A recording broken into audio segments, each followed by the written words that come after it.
felizes, um país melhor. E um país melhor só se tem de uma forma: educação. Educação liberta. Educação é a melhor, é o bem mais precioso que o pai pode dar, deixar ao seu filho o país, deixar aos seus. Porque essa herança, ninguém rouba. Essa morre com você. Então a educação é a base para modificar e transformar esse país um país mais justo, com equidade e com mais amor. E é isso que eu desejo para o meu país nos próximos anos, é não ver crianças abandonadas, crianças sem perspectiva, crianças roubando, matando, sem saber até o que está fazendo. É isso aí, obrigada.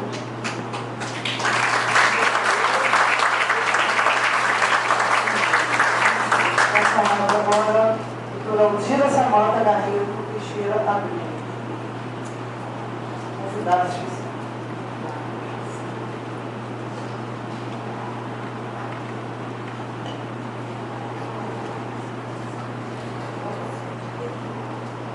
Boa noite a todos. Doutora Ana Mara Grupi, presidente da Roda Mulher. Eu agradeço o convite e saúdo, dando boa noite a quem aproveito para saudar todos os colegas da mesa, as autoridades presentes, meu boa noite. A doutora Ana Mara colocou algumas coisas importantes no seu início, quando ela coloca em pessoas disponíveis ao final de bom. E esse algo de bom são os temas atuais que nós temos. Estou vendo? O som está baixo. Está baixo, né? Por favor. É porque professor tem um modulador de voz. Então a gente, quando vai falar, tenta assim, diminuir um pouquinho, né? E aí não quer ser tão incisiva, mas a professora está habita em nós. É, voz de professora, né? Eu costumo dizer que eu não sei fazer outra coisa. E fazendo outra coisa, a gente acaba, como foi o que aconteceu agora, caminhando até por fugir o protocolo, né? Então eu quero, nesse momento, agradecer imensamente ao convite, né? Dizer que é uma honra para a Escola de Enfermagem Aurora de Afonso Costa se ver nesse momento, nessa instituição representada, né, por mim e pela doutora Ellen, que está aqui me acompanhando, né? Somos as coordenadoras do curso de residência em enfermagem obstétrica da Universidade Federal Fluminense. E é um orgulho muito grande, nesse momento, podermos estar nessa instituição tão engajada e tão preocupada com um tema que faz parte do nosso dia a dia, faz parte da nossa realidade, do nosso grupo de estudo, do nosso objeto de cuidado. E dito isso, eu só posso realmente agradecer imensamente, e já fiz uma conversa pé de ouvido com a doutora Márcia Santiago, né, para que esse encontro ele possa render frutos e mais frutos, e que realmente seja uma grande parceria, uma parceria de aprendizado, de troca de experiências, porque tenho certeza que não só eu, mas a colega que também está aqui presente, da minha escola, mas todos os outros professores da Universidade Federal Fluminense, sentiram-se extremamente honrados de poder discutir e debater temas que fazem parte da nossa realidade com aqueles que, vindo de uma outra área de conhecimento, se preocupam tão grandiosamente para discutir aquilo que para nós é um problema, às vezes sem solução. Então, muito obrigada. E as autoridades presentes também, muito obrigada e boa noite.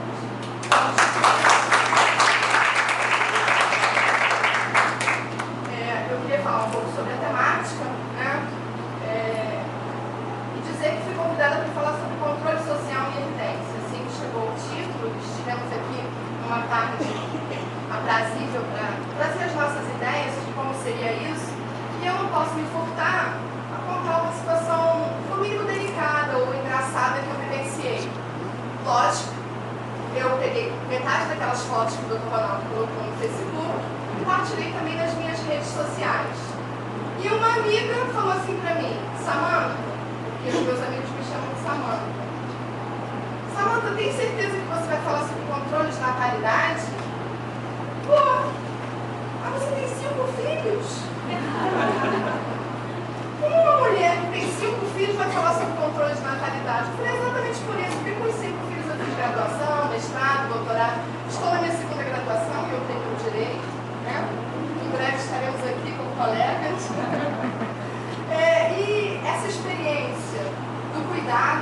caminho me aproximou a essa discussão sobre a saúde da mulher, né? Que é o que a gente faz. Inicialmente, devemos refletir exatamente sobre a questão de natalidade e planejamento familiar. O que é essa natalidade? Né? A doutora Márcia Santiago colocou aqui também o que essa natalidade representa em termos de preocupação para a sociedade. Né? Uma natalidade não planejada, uma criança não desejada, uma gravidez não programada em termos sociais, em termos de saúde, em termos de faixa etária. Se a gente for observar a magnitude do problema, né, isso é uma situação que acompanha desde o surgimento do homem, né, que não sabia exatamente de onde vinham os filhos.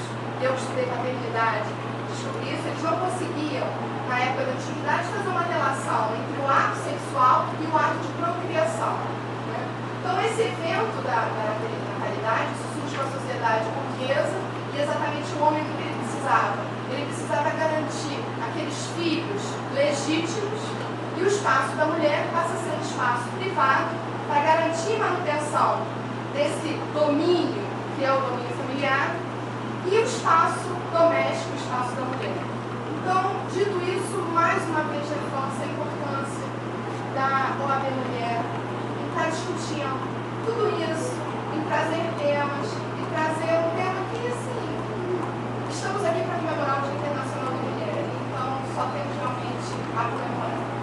Bom, com relação ao planejamento familiar, o Ministério da Saúde determina que a atenção e planejamento familiar implica não só a oferta de métodos e técnicas para concepção e anticoncepção, mas também uma oferta de informações e acompanhamentos num contexto de escolha livre e informada.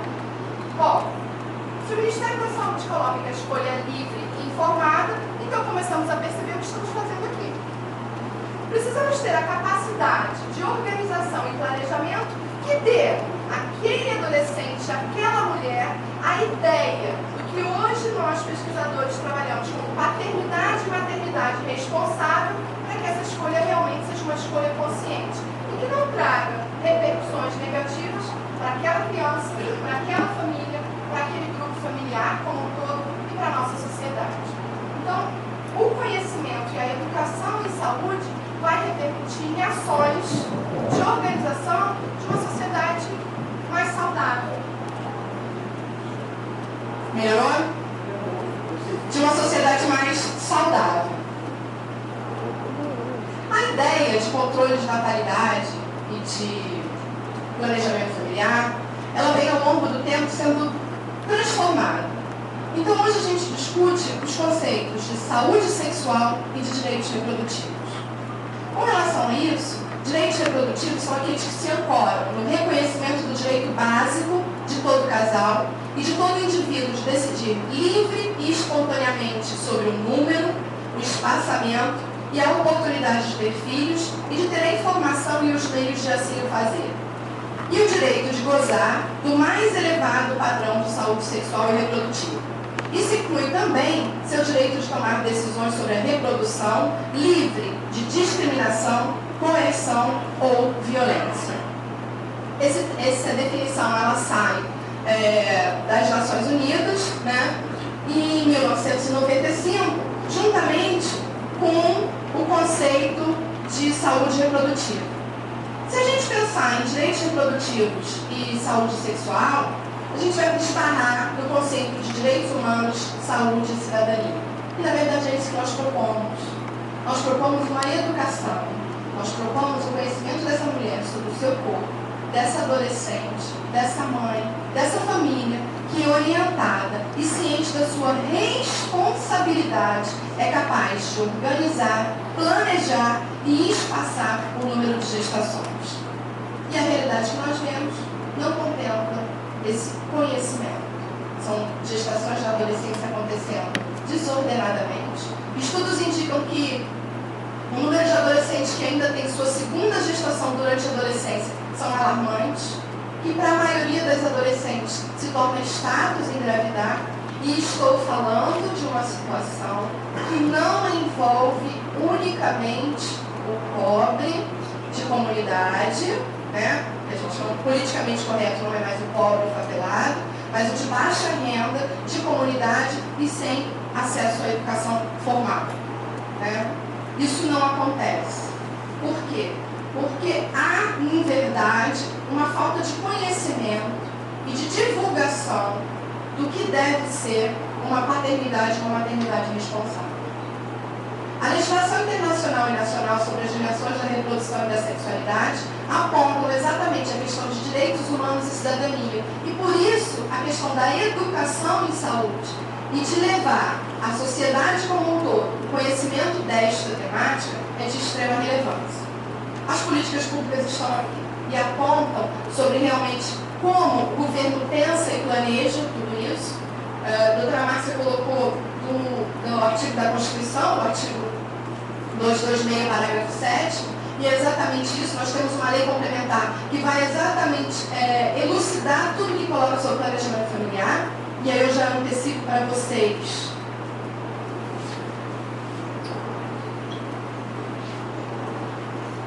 Eu trouxe uma colinha, que às vezes o alemão pega a gente, né?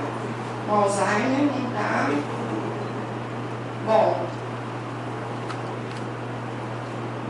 E a lei 9263 de 1996, que regulamenta o artigo 7º da Constituição, o parágrafo 7º do artigo 226 da Constituição, que trata do planejamento familiar. Em seu artigo 2º, ele coloca o seguinte: para fins desta lei, entende-se planejamento familiar como um conjunto de ações de regulação da fecundidade que garanta direitos iguais de constituição, limitação ou aumento da prole pela mulher, pelo homem ou pelo casal.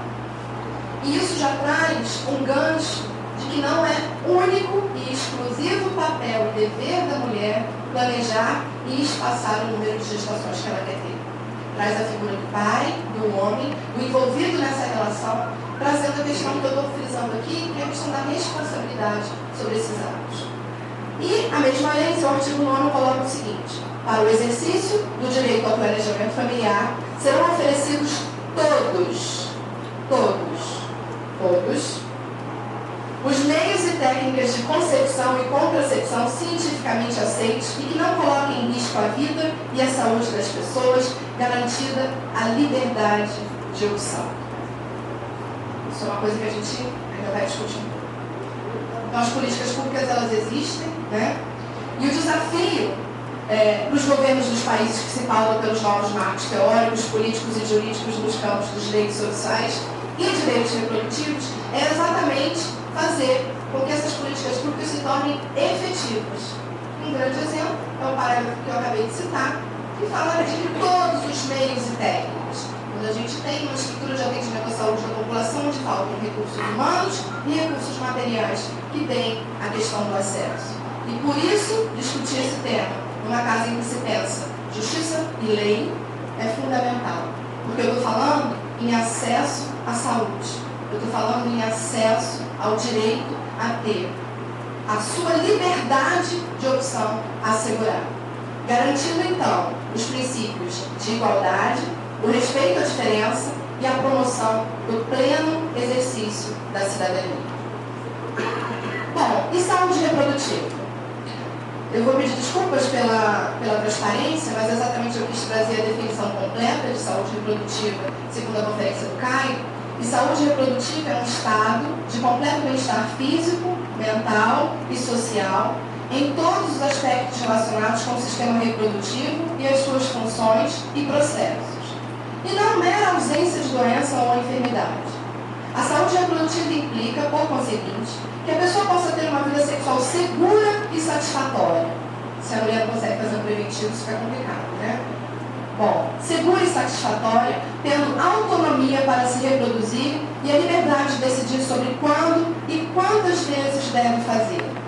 Implícito nessa última condição está o direito de homens e mulheres de serem informados e de terem acesso a métodos eficientes, seguros, permissíveis e aceitáveis de planejamento familiar de sua escolha, assim como outros métodos de regulação da fecundidade de sua escolha que não sejam contrários à lei, e o direito de acesso a serviços apropriados de saúde que deem à mulher condições de atravessar com segurança a gestação e o parto e proporcionem aos casais a melhor chance de ter um filho sadio.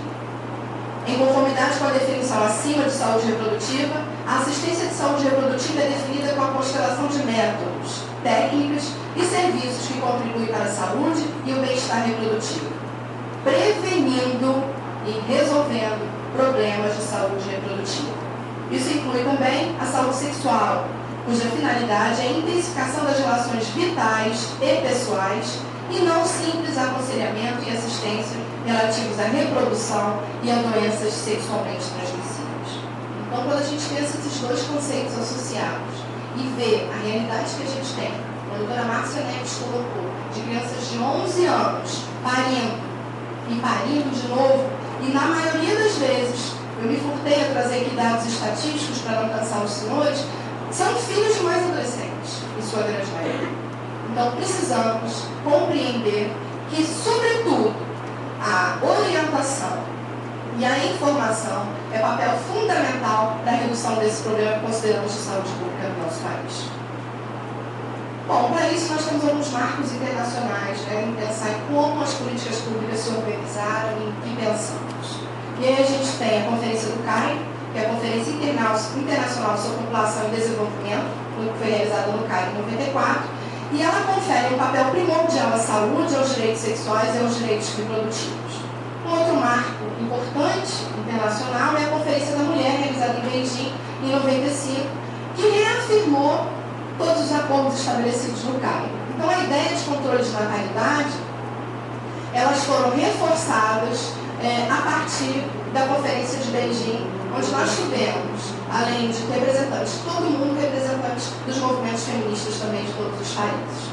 Bom, pensar em ideia de controle de natalidade, a gente vai pensar no movimento feminista da década de 60 e 70, 50 e 60. E esse movimento, ele traz exatamente a ideia, se contrapondo a tudo que se vinha tratando antes, de que a mulher ela tem direito sobre o seu corpo.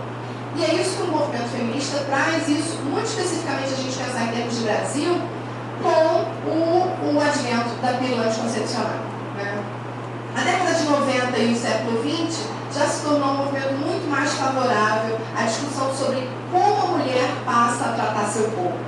Mas eu queria fazer um paralelo com relação a isso, é que a todo momento os pensamentos eles se vêm, se reforçam e se contrapõem, mas a gente não consegue efetivar uma política pública que dê conta de garantir a redução do problema que a gente enfrenta. Né? As propostas estão aí, a população se instrumentaliza, as ferramentas acontecem, mas os movimentos eles se esvaem, dado a realidade que a gente tem. Né? Bom, e com relação aos marcos nacionais, a gente teve a década de 80, que foi uma década bastante rica em termos de políticas públicas, né? Como PAISME, PAISMICA, que são os programas integrais de assistência e saúde da mulher, do adolescente, da criança. E o PAISME, que é o Programa de Assistência Integral à Saúde da Mulher, ele foi instituído em 1984, exatamente trazendo um diferencial do que nós tínhamos antes, que era da década de 70, o Programa Materno-Infantil, porque ele é elaborado com a participação dos movimentos feministas e dá a ideia da mulher tendo controle e podendo decidir sobre o seu corpo. Então, o país me traz esse grande diferencial. A Constituição de 88, como já foi citada aqui, também aponta o próprio item da natalidade do planejamento familiar. Temos a Lei 9.263 de 96, que vai regulamentar especificamente o planejamento familiar. Em 2004, o governo instituiu a Política Nacional de Atenção Integral à Saúde da Mulher, reforçando a questão da saúde sexual e dos direitos reprodutivos. Né? Em 2005, a Política Nacional dos Direitos Sexuais e dos Direitos Reprodutivos vem ainda somar o que nós precisamos para atender essa mulher com dignidade. Bom, em 2004, a Política Nacional de Saúde Integral à Saúde da Mulher, ela surge também como um marco. Né? Em 2005 foi instituída, em 2004 foi o grande marco e o divisor de águas para trazer a ideia da saúde reprodutiva e do direito reprodutivo como um novo modelo